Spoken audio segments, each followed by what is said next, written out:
Salut.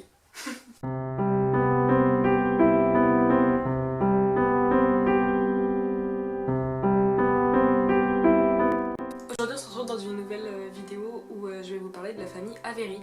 La famille Avery, c'est une famille de sang pur dont les deux membres connus sont Clarence Avery et Gaspard Avery. Probablement qu'ils sont père et fils. Ce sont des mange-morts. Et à vrai dire, on n'a pas trop d'infos sur les personnages et cette famille. Mais voilà quand même quelques petits détails sur ces deux personnages de cette famille. Clarence Avery, c'est un mange-mort.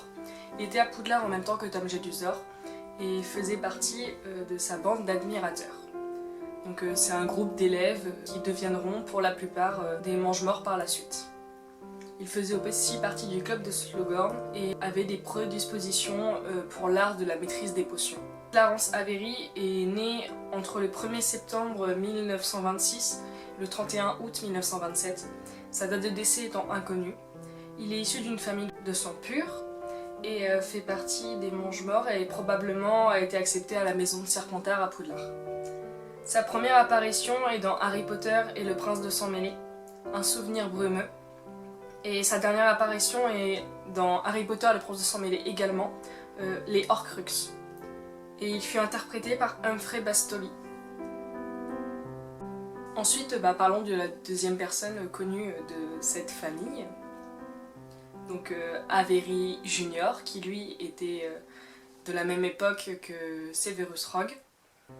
Donc Gaspard Avery est né dans les années 1950 ou au début des années 1960.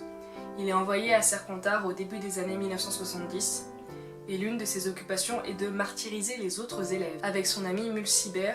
Et dans l'année 1975-1976, l'une de leurs cibles c'est Mary McDonald, ce qui n'eut plus pas beaucoup à Lily Evans qu'il fit remarquer à Severus. Et cet événement, c'est l'une des raisons de la distance qui s'installe entre les deux. Lily trouvait que Avery avait un sens de l'humour très sadique.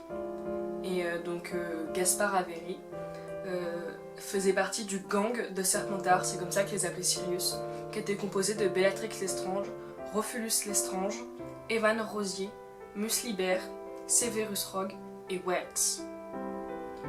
Donc lors de la première guerre des sorciers, les membres du coup de l'ancien gang de Serpentard deviennent des mange-morts. Avery est l'un des fidèles serviteurs de Voldemort, mais après la chute de ce dernier, il fait croire qu'il a été soumis au sortilège de l'Imperium et il échappe de peu à Azkaban et ne cherche pas son maître pendant les 13 années suivantes. Ainsi, lors de la seconde guerre des sorciers, en 1995, il est le premier mange-mort à arriver à Little Englund et supplie Voldemort de lui pardonner son manque de confiance en lui. Pour toute réponse, ce dernier lui jette le sortilège de Loris et annonce qu'il aura fallu 13 ans pour pardonner le fait qu'il n'ait pas assez cru en lui et ses capacités. L'année suivante, il assure à l'ordre Voldemort que Beric Mose est sous l'ortilège de l'Imperium et pourra aller chercher la prophétie au département des mystères, sans savoir que seules les personnes concernées par la prophétie peuvent la récupérer. Voldemort le punit pour son erreur et il participe à la bataille du département des mystères en juin 1976 et est arrêté puis envoyé à Azkaban, comme tous les autres mange-morts présents ce jour-là. Sa première apparition dans Harry Potter, c'est lors de la Coupe de Feu, le retour de Patmol, et sa dernière apparition, c'est dans Harry Potter et les reliques de la mort, le récit du prince. Et lors de son interprétation cinématographique, Richard Ross qui incarnera ce personnage. Avery, c'est un dérivé du vieux prénom français Alfred. Et Avery peut être aussi utilisé et dérivé de l'anglais Afeld. Ça veut dire elfe et read conseil. Donc ce qui pourrait correspondre étymologiquement à un conseiller bienveillant. Parce que souvent les elfes c'est des créatures mignonnes. Petit aparté, déjà la vidéo est super courte, donc en même temps il n'y avait pas grand chose à savoir sur ces personnages là. Et juste pour vous dire que quand je parle des apparitions et quoi que ce soit, je donne les noms des chapitres des livres derrière, même s'ils ont tous les deux un interprète, donc ils apparaissent dans les films à chaque fois. Mais entre nous, bien sûr. Tout ça, vous le saviez déjà, non?